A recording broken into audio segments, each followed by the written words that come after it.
السلام علیکم.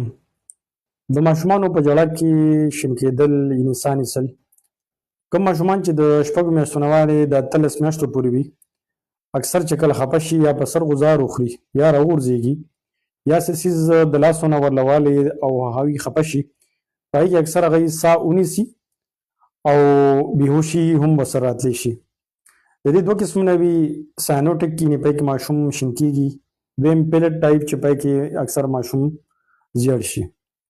کله چې په کور کې ماشوم سره داسې مسله شروع شي، د ټولو نه اول هغه په ګس اړخ سملاستول پکار وي، په خولې کې ورله دوایي، اوبو، چینی نه دي ورکول پکار.